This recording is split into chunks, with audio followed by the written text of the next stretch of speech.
जय हिंद। आज हम इस वीडियो के माध्यम से समतल पृष्ठों पर प्रकाश का परावर्तन समझेंगे, यानी कि reflection of light on plane surfaces. ठीक है, देखो, चैप्टर को समझने से पहले हम थोड़ा सा चैप्टर के थीम को समझ लेते हैं, या कि चैप्टर के अंदर क्या है, किसके बारे में हम लोग चैप्टर के अंदर पढ़ेंगे। ठीक है, तो ये ज़्यादा इंपॉर्टेंट होता है।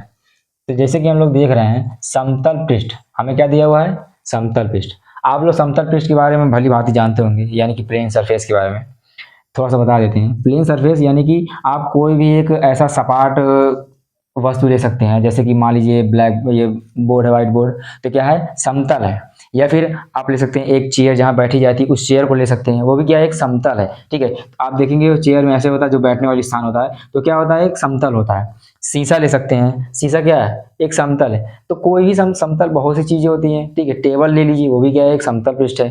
तो हम कहेंगे समतल पृष्ठ मतलब कि कोई भी ऐसी चीज जो कि समतल, जो कि प्लेन है। अब वो जरूरी नहीं कि हाँ वो लोहे की हो या फिर लकड़ी की हो या फिर सोने की, चांदी की, कुछ भी हो सकता है। ठीक है, हमें क्या करना है? समतल पृष्ठ पर क्या करना है? प्रकाश, प्रकाश यानी कि लाइट का परावर्तन पढ़ना है। परावर्तन मतलब क्या होता है? रिफ्लेक्शन पढ़ना है। यानी कि किसी चीज का, जैसे सपोज दैट परावर्तन को हम लोग समझते हैं। सपोज दैट ये कोई चीज है, हमने एक बॉल को यहाँ से फेंका, यहाँ से टकराई और फिर चली गई, इधर चली गई, इधर चली गई, इधर चली गई, किसी भी दिशा में वो चली गई, वो डिपेंड नहीं कर रहा है। यहाँ से हमने क्या किया? एक बॉल को फेंका है, तो वहां पे जो टकराने के बाद दूसरी जगह गई है ना, उसी को हम लोग बोलते हैं परावर्तन।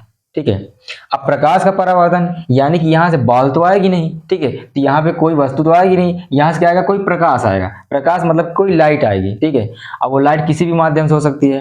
हो सकता है यहाँ पे टॉर्च रखी हो सकता है यहाँ पे मोमबत्ती रखी हो सकता है यहाँ पे लालटेन रखी हो, कुछ भी हो सकता है। यानी कि कोई ऐसा माध्यम ही होगा जो कि प्रकाश होगा।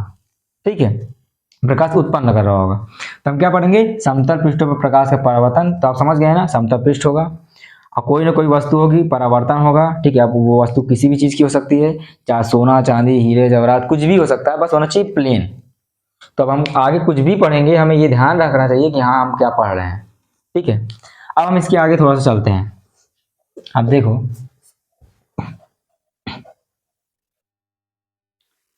जैसे कि क्या दिया हुआ है, हमें पढ़ना है प्रकाश के बारे में। किसके बारे में? प्रकाश के बारे में। तो थोड़ा सा हम लोग प्रकाश को समझ लेते हैं। प्रकाश यानी कि लाइट।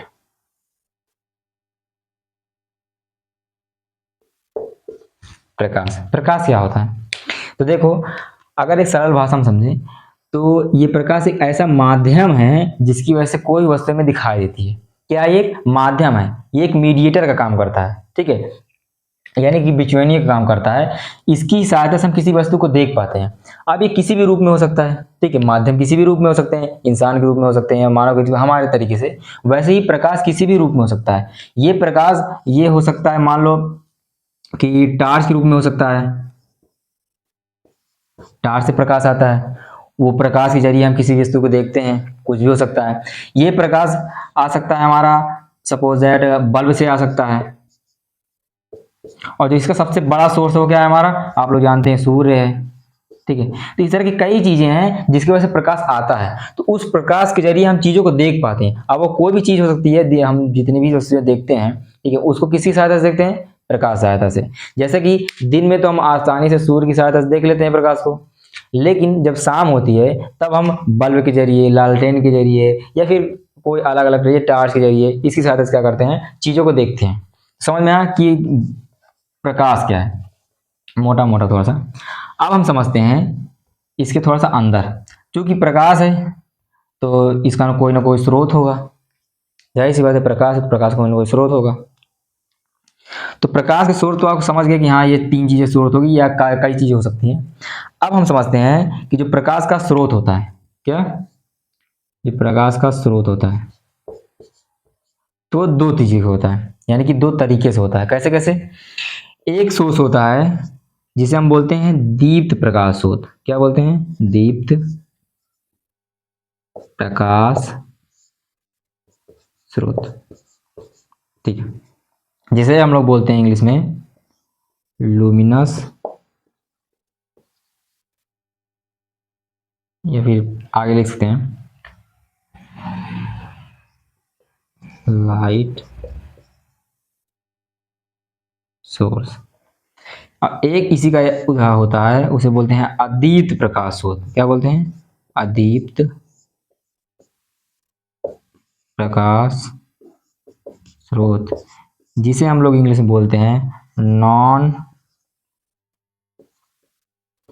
Luminous light source. ठीक है, क्या हो गया?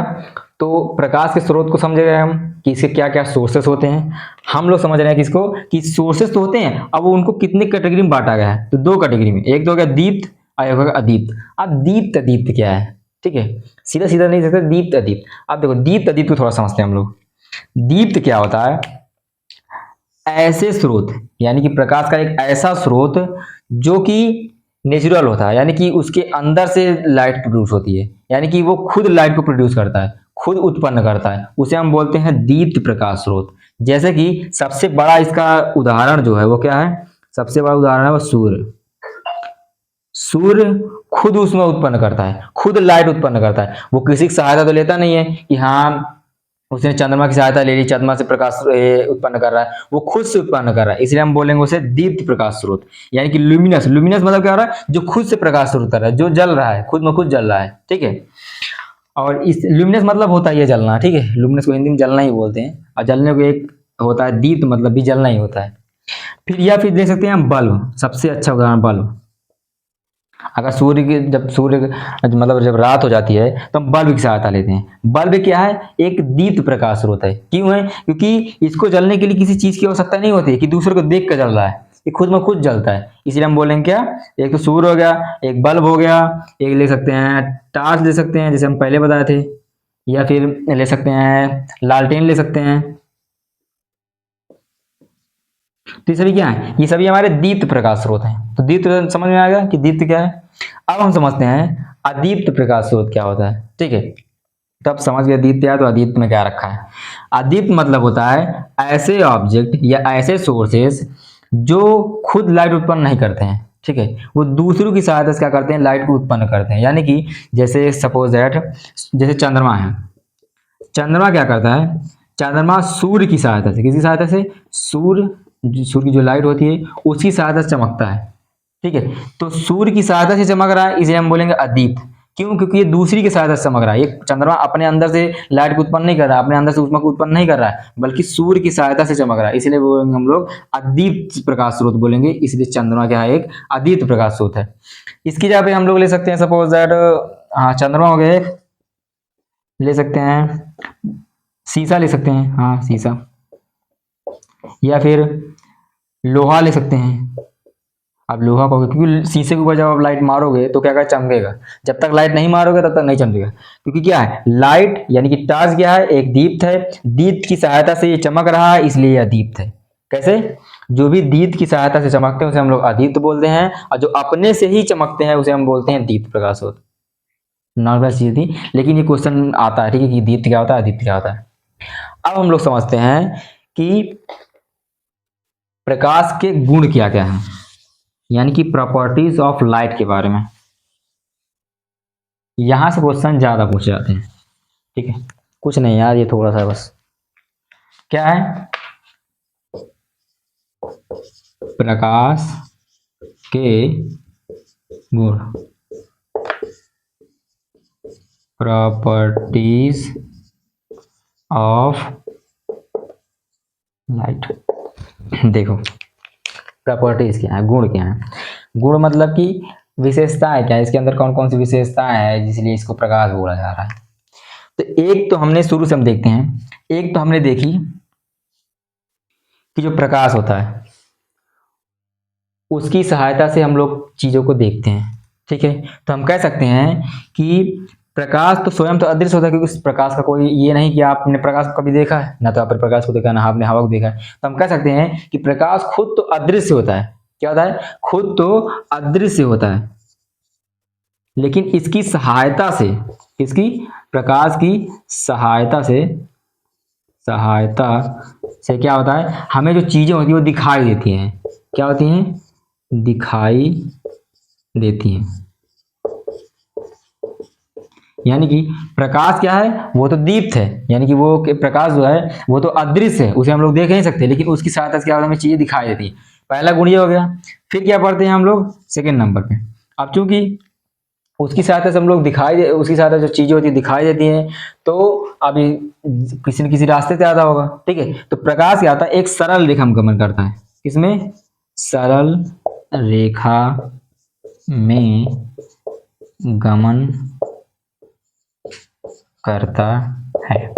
गमन करना मतलब चलता है, क्योंकि कोई भी ऑब्जेक्ट होता है उसे चलने के लिए एक रास्ता चाहिए। जिसे हम लोग चलते हैं, हम लोग रास्ते पे चलते हैं, ठीक है। जो बस होती है, ट्रेन होती है, वो कैसे सड़क पे चलते हैं, तो उनका एक रास्ता है, ठीक है, एक बाउंड्री है कि हाँ यहीं पे चल सकते हैं। बस है तो बस हवा में नहीं चलेगी, वो वहीं पे चलेगी। इसलिए वो क्या करता है, सरल रेखा में क्या करते हैं, गमन करते हैं। सरल रेखा यानी कि सीधी रेखा में। अब सीधी रेखा कैसे? सपोज दैट ये हमारा सूर्य है, क्या मान लेते हैं, सूर्य। इधर थोड़ा समझ लेते हैं, ये हमारा सूर्य है सपोज दैट, ठीक है। अब यहाँ से जो लाइट है वो आ रही है, सूर्य, ये लाइट आ रही है। ये हमारा सपोज दैट ये हमारा पृथ्वी है, यहाँ पे प्रकाश आ रहा है। आप लोग जानते हैं कि 8 मिनट 22 सेकेंड लगभग लगभग लगते हैं सूर्य को पृथ्वी तक के मतलब की जो लाइट है उसको पहुंचने में, ठीक है। अब यहाँ पे जो लाइट आ रही है, ठीक है, अब ये लाइट आ रही है सीधी ही आएगी। आपने कभी सोचा है यहाँ लाइट ऐसे ऐसे करके, मान लो ऐसे ऐसे करके फिर आ रही है? ऐसी तो आती नहीं है। या फिर आप एक उदाहरण, सबसे सरल उदाहरण देख सकते हैं, क्योंकि आप उसको जानते नहीं हैं, ठीक है, उसको आप देखें नहीं प्रकाश कैसे आता है। लेकिन आप सपोज दैट ये टार्च रखी हुई है, क्या है, ये टार्च रखी हुई है। आप कभी भी जब टार्च से कोई भी लाइट मतलब ऐसे टार्च जलाते हैं, तो टार्च जलाते समय आप देखोगे उसमें सीधी लाइन निकलती है, ठीक है। अगर यहाँ पे कोई सामान रखा है तो इसी पे जाएगा। ऐसा नहीं कि यहाँ पे सामान रखा है तो ये घूम के से यहाँ पे टार्च दिखाई देगी, यहीं पे देखेंगे तो यहीं पे दिखाई देगी। तो इससे पता चलता है कि प्रकाश एक सीधी रेखा में गमन कर रहा है। कैसी रेखा में? सीधी रेखा में। अब चूंकि सीधी रेखा में गमन कर रहा है तो इसकी कोई ना कोई चाल होगी चाल। ये ध्यान रखना कि 8 मिनट 22 सेकंड लगता है, ठीक है, ये भी पेपर में पूछ सकता है। चाल होगी, तो चाल को हम कह सकते हैं, जो प्रकाश है ना उसकी जो चाल होती है वो निर्वात में, किसमें, निर्वात में 3 × 10⁸ होती है। यानी कि जो प्रकाश चलता है एक तो सीधी रेखा में चलता है, उसकी वजह में वस्तु दिखाई देती है। अगर चलता है तो एक निर्वात में चलता है, ठीक है। निर्वात मतलब कि जहाँ पे हवा नहीं होती है, ठीक है, क्योंकि जो प्रकाश होता है वो जब आता है तो अंतरिक्ष से होकर आता है, और अंतरिक्ष में हवा तो होती नहीं है, तो उसे हम लोग निर्वात बोलते हैं, ठीक है। निर्वात मतलब कि जहाँ पे हवा नहीं होती है, तो वहां पे इसकी चाल होती है 3 × 10⁻⁷ इतनी रफ्तार से आता है, तब भी उसको 8 मिनट 22 सेकंड लगते हैं पृथ्वी तक पहुंचने में, समझ लो। और दूसरी बात, चौथी बात, अगर हम देखें इसी गुण के बारे में, एक हो गया अदृश्य वाला, एक हो गया सरल रेखा में गमन करता है, एक होता है इसकी चाल कितनी होती है। और एक यही देख लो, एक ये क्या है, निर्वात में भी गमन करता है। निर्वात मतलब हवा में भी, मतलब जहाँ पे हवा नहीं होती है वहां पे भी चल सकता है। आप अगर निर्वात को एक उदाहरण समझें, तो मान लीजिए आपके पास एक पाइप है, ठीक है, सपोज ये पाइप है, ये पाइप ले लो।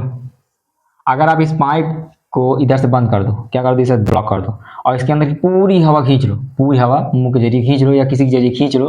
खींचने के बाद इसमें क्या होगा, एक वैक्यूम हो जाएगा, यानी कि इसके अंदर जो है हवा, थोड़ी भी हवा नहीं रहेगी, जितनी भी हवा होगी वो क्या हो जाएगी, बाहर हो जाएगी। तो यहाँ पे जो स्पेस बचेगा उसे हम बोलेंगे निर्वात। क्या बोलेंगे, निर्वात। तो वही निर्वात है, ठीक है। तो निर्वात में भी क्या होगा, गमन कर सकती है। अगर हम 5 ही बात गए, 5 बहुत है, बाकी 3 पूछता है, 4 पूछता है, लेकिन हम 5 गुणों के बारे में पूछ लेते हैं। देखो जो 5वां नंबर है ना, कह सकते हैं कि देखो जो प्रकाश होता है ना उसको चलने के लिए किसी माध्यम की जरूरत नहीं पड़ती। क्या होता है, माध्यम की आवश्यकता नहीं होती। यानी कि जब प्रकाश चलता है तो उसको किसी एक मार्ग की जरूरत नहीं है कि यहाँ पे हमें चलना है, वो कहीं से भी आ सकता है। क्योंकि अभी आपने देखा निर्वात में भी चल सकता है, ठीक है, अब हवा में तो चल ही सकता है, ठीक है। तो अब 2 ही जगह हो सकती है, निर्वात, हवा, या फिर कहीं भी जा सकता है। जैसे यहाँ पे प्रकाश है, तो प्रकाश को माध्यम की जरूरत नहीं पड़ रही है, वो किसी भी रेखा में जा सकता है, कहीं भी जा सकता है। जैसे हमें माध्यम का, अभी मैंने एग्जांपल बताया कि हमें माध्यम की आवश्यकता पड़ती है। हमें जमीन चाहिए, अगर जमीन नहीं होगी तो हम नहीं चल पाएंगे। बस के लिए जमीन नहीं होगी नहीं चल पाएगा, एरोप्लेन की अगर हवा नहीं होगी तो नहीं चल पाएगा। उसी प्रकार से इसको माध्यम की जरूरत नहीं पड़ती। हवा हो चाहे ना हो, सड़क हो चाहे ना हो, इसको जाना ही जाना है, जहां तक पहुंच सके वहां तक पहुंचेगा, ठीक है। एक और ले सकते हैं, मान लीजिए 5 बहुत है, ठीक है। इतने में से 1 या 2 पूछता है या 3 पूछता है ज्यादातर, लेकिन इतना बहुत है, 5। आपको समझ में आ गया कि प्रकाश का परावर्तन क्या है, मतलब प्रकाश क्या है, प्रकाश के कौन कौन से गुण हैं और प्रकाश को कितने भागों में बांटा गया है। ठीक है, इसके स्रोत कौन कौन से हैं। मिलते हैं अगले वीडियो में, तब तक के लिए जय हिंद।